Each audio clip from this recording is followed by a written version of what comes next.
Salut à tous, très heureux de vous retrouver pour cette vidéo de preview, de mini-analyse des finales de conférence Ouest. Ça y est, on y est. On est dans le dernier carré, on est dans le Final Four. En tout cas, pour la partie Ouest, ne nous voilons pas la face. Les semis, les demi-finales de conférence à l'Ouest auront été assez peu passionnantes et malheureusement, il fallait s'y attendre parce que le déséquilibre de niveau, sans faire injure aux équipes qui ont été éliminées, le déséquilibre de niveau était trop important pour que ces séries soient longues et soient vraiment arrachées et passionnantes. Mais attention, tout va changer pour ces finales de conférence parce qu'on a le choc tant attendu entre les deux meilleures équipes de l'Ouest à l'issue de la saison régulière et ça promet.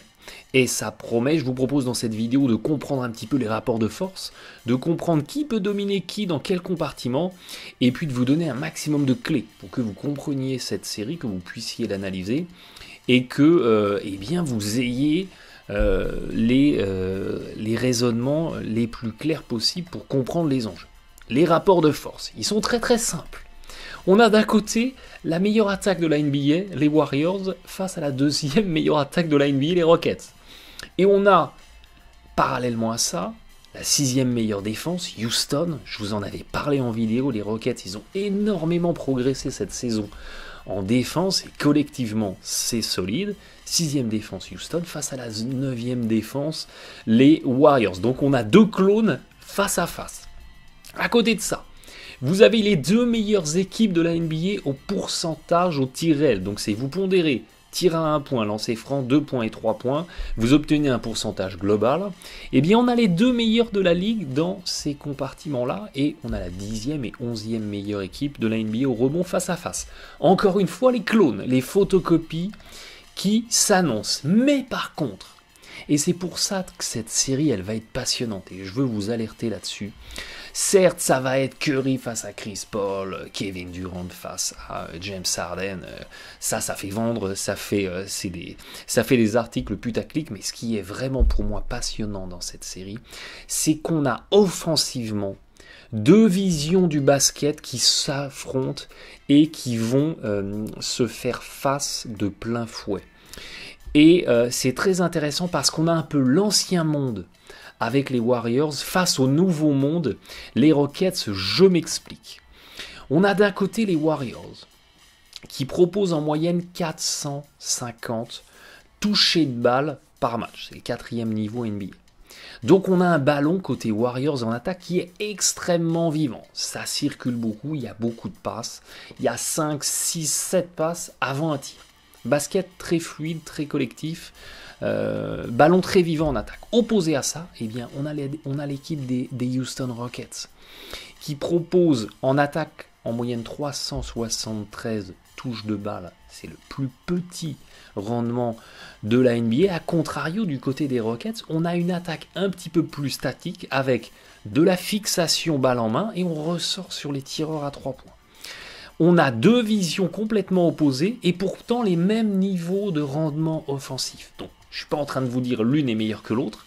On a un petit peu l'ancien monde, basket très collectif, très fluide, le ballon circule beaucoup et on va, en faisant se renverser comme ça le ballon, en faisant se déplacer la défense, trouver un bon tir. Et on a de l'autre côté, entre guillemets, le nouveau monde, les Houston Rockets, avec de la fixation, on fixe la défense et on ressort sur un tireur à 3 points. D'un côté, Houston, 3,33 secondes en moyenne par toucher de balle, 29e rendement NBA. Les Warriors, on est à 2,63, deuxième rendement NBA, donc on est complètement dans ce que je vous disais.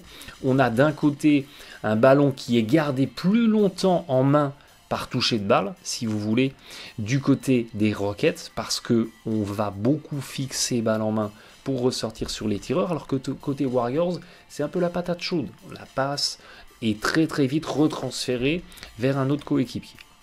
Et puis, dans la proportion de passes décisives créées, on retrouve aussi ces deux visions qui s'affrontent, avec du côté des Warriors pratiquement 70% de paniers inscrits consécutivement à une passe décisive.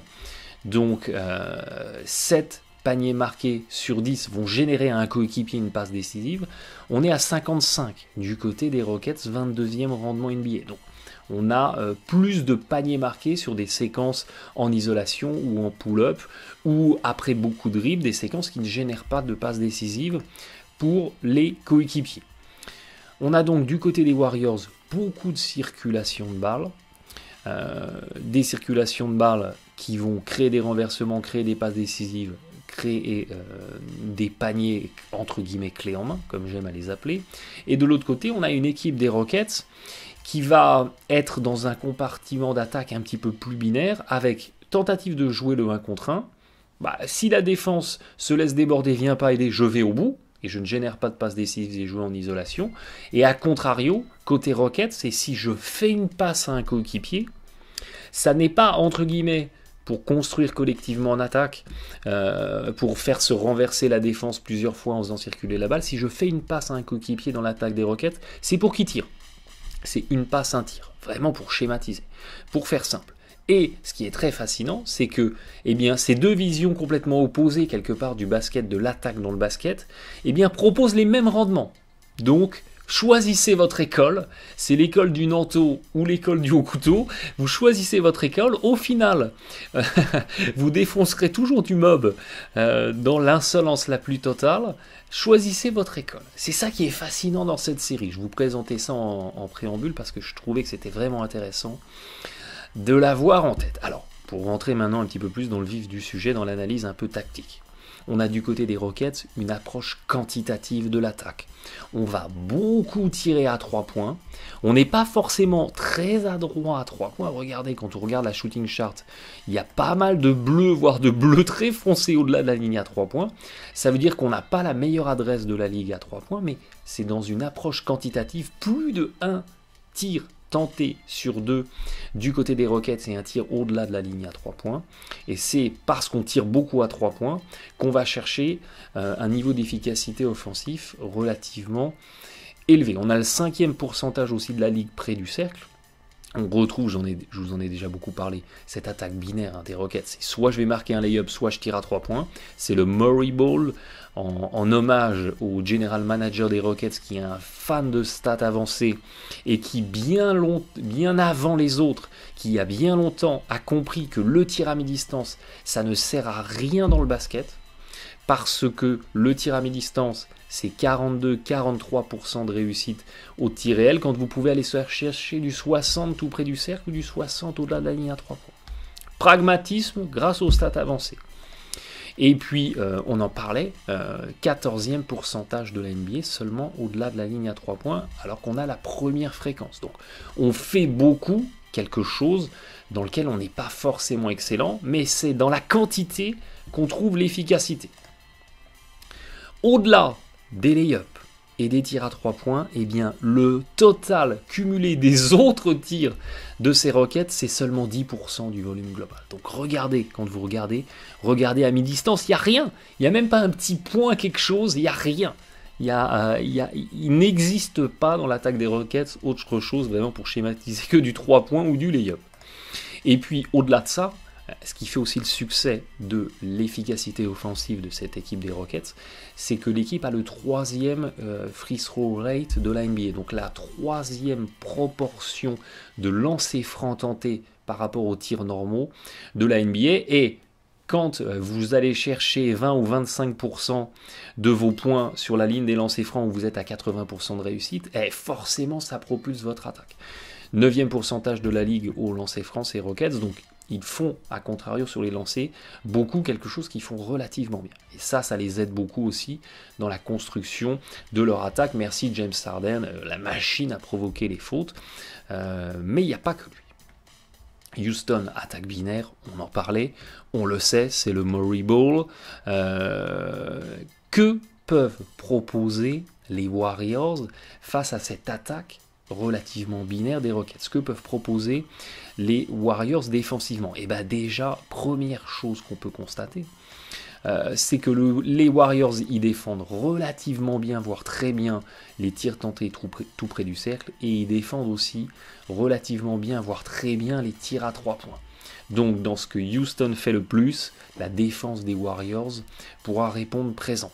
Et ça déjà c'est un premier élément à avoir en tête. Les Warriors, c'est la 9e défense de la ligue pour les tirs tentés. Alors j'ai mis in the paint, mais c'est pas vraiment in the paint, c'est pour les tirs tentés à moins de 2,50 m du cercle, c'est les fameux 8 feet dans le système impérial américain. Et puis c'est la 10e défense des tirs à 3 points. Sur les bases de la saison régulière, sachant qu'en saison régulière, les Warriors n'ont pas été transcendants en défense, ils ont été beaucoup moins forts défensivement que la saison passée, et ayez en tête que là, depuis le début des playoffs, défensivement, on retrouve les Warriors qu'on a connus sur les saisons passées, donc on est dans une progression défensive, donc ça va encore conforter ces performances-là, dans ces compartiments-là, côté Warriors. Si on analyse un petit peu plus dans le détail, ce que peut proposer en termes de qualité l'attaque de Houston par rapport à ce que peut proposer défensivement cette équipe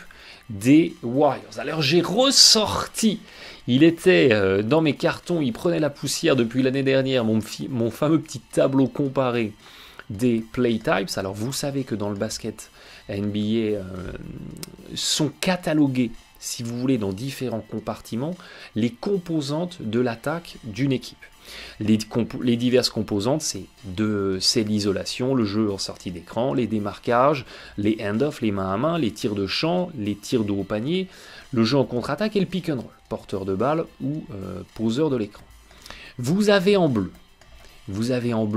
le niveau d'efficacité offensif des Rockets, et vous avez en orange le niveau de capacité défensive de cette équipe des Warriors. Voyez que sur de nombreux éléments, avantage attaque des Rockets.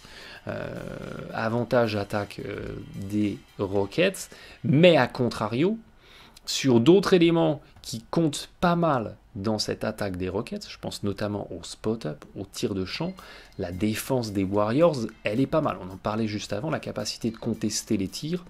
Les Warriors savent le faire. Mais à contrario, sur les qualités de pick and roll, les qualités de jeu en contre-attaque, les qualités d'isolation des Rockets, avantage Houston sur ce que la défense des Warriors peut opposer, en étant toujours sur les bases de la saison régulière. On prend ce qu'on connaît, et ce qu'il y a de plus récent, la saison passée. Si vous voulez vraiment les détails des oppositions, on est toujours en indice 100. Donc quand vous êtes en indice 100 en isolation côté Houston, c'est que vous êtes l'équipe la plus efficace de la NBA. Et à contrario, quand vous êtes en indice 0, c'est que vous êtes l'équipe la moins efficace. Et pour lire ce tableau, par exemple, post-up 82,8, ça veut dire que cette équipe des Houston Rockets a un niveau d'efficacité sur le post-up supérieur à 82,8% des autres équipes NBA. Et le taux, c'est la fréquence. Parce que c'est très bien d'être à 82 sur le post-up, sauf que ça pèse que 2% dans l'attaque des Rockets. Donc en fait, c'est anecdotique. Et à contrario, quand vous voyez que les spot-up, c'est 20%, c'est ce que Houston fait le plus, ils sont qu'à 55%. Donc il faut pondérer bien sûr ça par rapport qualité d'attaque, par rapport à taux d'usage. Et puis de l'autre côté, vous avez le niveau défensif des Warriors. Si ça vous intéresse de regarder dans le détail, capture d'écran, je ne vais pas vous le débriefer en détail, c'est récapitulé ici. Globalement, pour schématiser, pour faire simple, l'indice d'attaque cumulé de cette équipe des Rockets, c'est 71. Opposé à une défense des Warriors qui peut proposer sur tout ce que fait les Rockets un indice défensif à 58. Ça fait une amplitude de 13 unités. Gardez ça en tête. Vous en foutez des données, gardez en tête l'amplitude de 13 unités. Ça va être important pour la suite. A contrario, que peut proposer l'attaque des Warriors par rapport à la défense des Rockets dans l'opposition inversée? Eh bien, oulala, souvenez-vous du graphique de tout à l'heure. Là, on a l'attaque toujours en bleu, donc les Warriors sont en bleu, et la défense des Rockets en rouge orangé. Et bien là, on remarque que les niveaux d'efficacité de l'attaque des Warriors sont également très supérieur au niveau d'efficacité défensif de la défense des Rockets. Il n'y a que sur les hand-off où les Rockets défendent très très bien, sauf que les hand-off dans l'attaque de Golden State, de Oakland, ça ne pèse que 3%. Donc dans ce que les Warriors font beaucoup, je pense notamment au jeu en transition, je pense notamment au spot-up, eh bien regardez, très très très large avantage, la transition c'est là, très large avantage à l'attaque des Warriors, et notamment sur la transition. Regardez en transition, cette équipe de Houston, elle n'est pas bonne. Les Rockets n'ont pas un bon repli défensif. Souvenez-vous de toutes ces séquences que je vous ai montrées où on voit Harden replier en marchant. Eh bien, in fine, ça se paye. C'est un petit tacle gratos pour Harden. Oh, si on peut plus rigoler. Mais voilà, d'une manière globale, dans une démarche d'équipe, les Rockets ne replient pas très très bien. Et face à une équipe des Warriors qui joue à fond le jeu rapide, le jeu en contre-attaque, ça va se payer. Ça va se payer à un moment ou à un autre. Idem sur les spot-up, ça pèse énormément dans l'attaque des Warriors. Et les Rockets, ils sont pas spécialement bons pour la contestation des tirs de champ. Ils sont en indice 41. Ça aussi, ça peut poser problème à cette équipe des Rockets défensivement. Sur le pick and roll porteur de balle, le rollman, ça pèse pas grand chose dans l'attaque des Warriors, 5%. Mais les Warriors vont se dire, attends, les Rockets sont très mauvais sur la défense du pick and roll. Est-ce qu'on n'aurait pas intérêt à le faire plus? Vous voyez aussi la démarche tactique que peut prendre cette équipe des Warriors. Globalement, l'indice d'attaque cumulé de cette équipe des Warriors, c'est 75. C'est 76 pour un indice de défense cumulé des Rockets à 49. On a 76, 49, ça fait une amplitude de 26. Si je dis pas de conneries, non, 76, ça fait 27. On a une amplitude de 27, alors que tout à l'heure, on avait une amplitude de 13. Gardez les amplitudes en tête, c'est ce que je vous disais. Et là, vous vous rendez compte, in fine, que l'attaque des Warriors peut faire beaucoup plus de dégâts face à la défense des Rockets que, inversement, l'attaque des Rockets peut faire de dégâts sur la défense des Warriors. Le rapport de force est à l'avantage des Warriors. Alors que pourtant, sur le papier, on a deux attaques du même niveau, deux défenses du même niveau.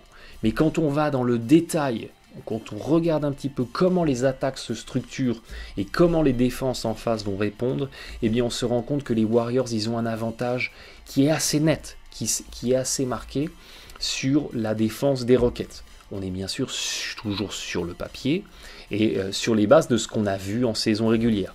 Il y a un facteur d'évolution, il y a un facteur d'ajustement, il y a un facteur des équipes qui peuvent se transcender, qui est impalpable, qu'on ne peut pas mesurer, et sur lequel on ne va pas se prononcer. Mais dans une analyse pragmatique à froid, voilà ce qu'on obtient. Et ça, c'est très important de l'avoir en tête, parce que ça donne déjà le ton de cette série. Donc en conclusion, on a deux niveaux d'attaque qui sont similaires, c'est-à-dire que les Rockets vont très bien attaquer, les Warriors vont très bien attaquer. Sauf qu'on a une défense des Warriors qui est beaucoup plus à même de gêner cette attaque des Rockets que l'inverse. Et ça, c'est un premier élément qui est très important à avoir en tête. Deuxième élément qui est très important à avoir en tête, les oppositions, les match-ups. Qui va affronter qui? Quel 5 va affronter quel 5? Et je ne vais pas rentrer dans un détail très approfondi, parce qu'il n'y a pas besoin.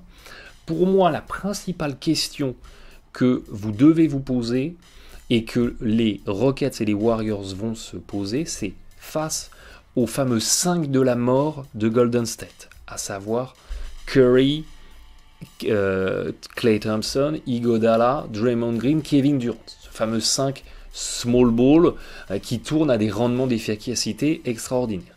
Face à ce 5-là, comment les Rockets vont s'ajuster? Qui vont proposer en face? Parce que face à ça, et les 1,25 points par possession, ce qui est complètement mutanesque, qu'est-ce que Houston va proposer? Ça va être compliqué de laisser sur le terrain Capella. parce que ça veut dire que Capella va devoir a priori défendre sur Draymond Green, parce que ça paraît être l'attaquant le moins dangereux des 5, voire Capella prend Iguodala, mais vous imaginez le cross-matching que ça génère, et que vont faire les Rockets? Que vont faire les Warriors, pardon, si Capella ne sort pas sur un Iggy, un Green ou un Durant qui peuvent tirer à 3 points avec de belles réussites, eh bien ils vont prendre les tirs. Et ça va tomber, et ça va punir la défense des Rockets. Et à contrario, si Capella sort, les Warriors ils vont faire une chose, ils vont driver, le déborder en dribble, et derrière il n'y aura plus de stopper dans la raquette pour compenser. Et s'il y a une aide, on va sortir sur le tireur, etc. C'est l'histoire sans fin. C'est insoluble. Donc ça va être compliqué pour les Rockets de laisser Capella.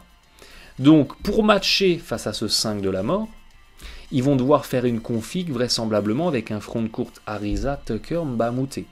Parce que je pense pas que Néné puisse apporter beaucoup plus que Capella. Donc on est obligé de mettre Capella sur le banc.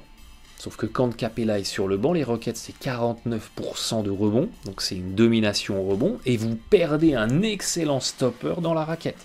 Face à une équipe des Warriors qui a déjà une insolence particulière pour les tirs marqués en dessous. Et ça affaiblit encore quelque part plus votre défense. Et là, il y a une vraie problématique. Parce que, à contrario, en attaque, vous mettez Draymond Green sur Capella, et c'est pas Capella qui va, à partir du poste bas, vous passez un petit dream shake, un petit bras roulé 10 ou 15 fois dans le match, marquer 30 points et complètement punir Draymond Green. On sait très bien que ça va pas se passer comme ça. Capella, il va exister sur du pick and roll, des séquences face au cercle, des backdoors servis par Harden, rien qui ne sera très très compliqué à défendre pour Draymond Green. Donc vous avez un mismatch d'un côté, mais pas vraiment de l'autre.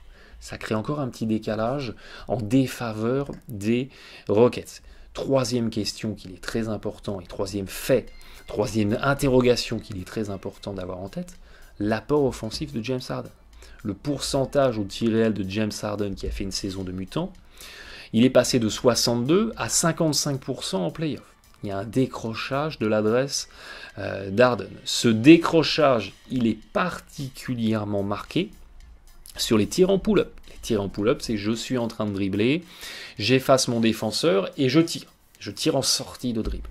C'est 50% du volume total des tirs tentés par Harden. C'est énorme, c'est colossal. Eh bien, sur ces tirs-là, au pourcentage au tir réel, il est passé de 55 à 44%. Et je vous en avais déjà parlé sur les réseaux sociaux, Harden était en insolence totale sur les pull-ups à 3 points en saison régulière, il était à 38-39%, ce qui est un pourcentage complètement hors norme. Eh bien, il est tombé à 33% en play-off, donc il y a une normalisation, si vous voulez, quelque part, de l'adresse de Harden sur ces séquences en pull-up où généralement il dribble, il fait un petit step back, il a un décalage sur le défenseur et il déclenche à 3 points, ça fait ficelle. Il était en insolence totale comme ça en saison. C'est un petit peu moins vrai en play-off parce qu'il y a beaucoup plus de bonnes défenses en face et de meilleurs défenseurs en face. Et attention parce que ces séquences en isolation, elles ont beaucoup pesé dans l'attaque des Rockets. Et donc si l'apport de Harden s'écroule un petit peu dans ces compartiments-là, ça veut dire que pour maintenir un niveau d'attaque élevé, c'est d'autres joueurs qui doivent compenser. Ça veut dire qu'on a un Chris Paul qui doit contribuer et qui doit exister dans l'attaque. On a les joueurs, entre guillemets, de complément, les Ariza, les Tucker, les Gordon, les Mbamute, les Joe Johnson s'ils jouent, les Gerald Green, qui doivent également contribuer à un niveau assez élevé. Il y a les fameux Hardeners, les coéquipiers, les role-players entre guillemets de James Harden, qui doivent, comme du côté des Cavs, ou les Kyle Korver, les J.R. Smith, les Kevin Love, tous ces joueurs-là ont contribué avec des pourcentages au tir très très élevés, ont contribué à booster l'attaque des Cavs et à surclasser les Raptors. Il doit se passer exactement la même chose du côté des Rockets. Et à contrario, la clé pour les Warriors, ça sera de neutraliser ces joueurs-là.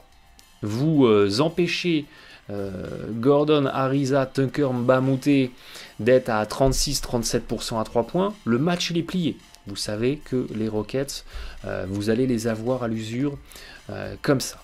Donc in fine, le verdict, c'est que sur le papier, il y a un léger avantage Warriors. Parce qu'on l'a vu dans les oppositions, la défense des Warriors semble beaucoup plus à même de gêner l'attaque des Rockets que l'inverse. Donc léger avantage Warriors. Pourquoi je mets léger alors que ce que je vous ai présenté dans la vidéo semble vraiment aller à l'avantage des Warriors? C'est que ne sous-estimons pas le fait que les Rockets aient l'avantage du terrain, même si les Warriors sont une très bonne équipe à l'extérieur, ne sous-estimons pas ça, parce que ça veut dire que si jamais il y a un match 7, les Rockets, si on suit l'histoire de la NBA, ils ont 80 à 83% de chances de s'imposer dans ce match 7. Donc ça, entre guillemets, contraint les Warriors à plier la série en 6 matchs maximum, vraiment pour schématiser, et ne sous-estimons pas la capacité des Warriors de complètement passer au travers, parce qu'il y a un défi physique, parce qu'il y a de l'envie, parce qu'ils ne sont pas dedans. Vous savez, les Warriors, c'est une équipe de momentum. C'est une équipe qui a besoin d'avoir une emprise totale sur le match. Et là, on est en insolence, ils déroulent, ils sont à 65% au tir réel et ils écrasent tout. Ne sous-estimons pas la capacité des Warriors à complètement sortir de leur match et à s'écrouler parce qu'ils vont commencer à se plaindre des arbitres, ils vont pas avoir les coups de sifflet qu'ils veulent, ils vont pas avoir d'adresse. Et en général, c'est une équipe qui n'aime pas beaucoup le défi physique. Quand ça commence à être un petit peu musclé, il y a des Curry, il y a des Durant, même si Durant a du répondant, qui sortent un peu de leur match, un Draymond Green qui pète son câble, et puis c'est le fiasco total. Donc ne sous-estimons pas cette capacité-là. La clé pour cette équipe des Rockets, c'est réussir à absorber la très bonne défense des Warriors et rester à 1,08, 1,09 points par possession. Donc 108 ou 109 points marqués pour 100 possessions. C'est ce qu'ils ont très bien réussi à faire, par exemple, face à Utah, qui est aussi une très très bonne défense. On absorbe la bonne défense des Warriors, et à côté de ça, parce que c'est pas tout, ça c'est la première partie du plan, et à côté de ça, on arrive à suffisamment gêner défensivement les Warriors pour les laisser à 1,06, 1,07. Et au final, ça fait des matchs extrêmement serrés, mais les Rockets parviennent à s'imposer. C'est ce que, par exemple, face à Utah, ils ont très bien fait. Mais attention, Utah, c'est la 15e ou 16e attaque de la NBA. L'équipe a été maintenue sous les 1 point par possession. Donc, le défi était beaucoup plus évident. Là, face aux Warriors, il faut réussir le défi de survivre à leur bonne défense et enrayer leur très bonne attaque. Donc, il faut la double casquette. Et ça, c'est un vrai défi. Il faut agir et intervenir partout. C'est là où est la complexité, parce que les Warriors, c'est la deuxième réussite tout près du cercle, la première réussite à mi-distance et la première réussite à 3 points. C'est l'équipe couteau suisse qui peut tout faire. Donc c'est un véritable casse-tête défensif. Regardez la shooting chart des Warriors. Il n'y a pratiquement pas de bleu. La shooting chart des Warriors, c'est un retraité sur la Côte d'Azur, tout bronzé, tout orange, absolument orangé des pieds à la tête. Donc c'est l'insolence offensive totale. Et face à ça, eh bien, les Rockets, c'est la 25e défense près du cercle, la 7e défense à 3 points et la 3e défense à mi-distance. Moi, ce qui me fait peur, c'est ça. C'est l'incapacité des Rockets, surtout s'ils doivent sortir Capella pour des questions de match-up, on en parlait. C'est l'incapacité des Rockets à protéger leur cercle, et ça peut vraiment faire mal et faire plonger la défense de l'équipe. Espérons des finales passionnantes, nul doute qu'elles le seront, parce que il y aura des superstars sur le terrain, il y aura des égos, il y a des Rockets qui normalement doivent avoir la dalle puissance 10 000, avec des Chris Paul qui veulent enfin atteindre les finales NBA, avec des James Harden qui veulent confirmer leur statut de MVP, et à côté de ça plein de role players qui veulent leur premier titre. Donc il va y avoir de l'engagement, de l'envie. Espérons des finales de conférence super serrées en 6 ou 7 matchs, on ne demande pas mieux. On implore les dieux de la basketologie, mais ça va être passionnant. Ça va être passionnant, ne serait-ce que pour le choc des styles de jeu dont je vous parlais en début de vidéo. Des bonnes qualités d'attaque, des bonnes qualités de défense, des superstars, des coachs qui ne sont pas des manchots. Que demander de plus? Allez, merci de votre fidélité, bon match à tous.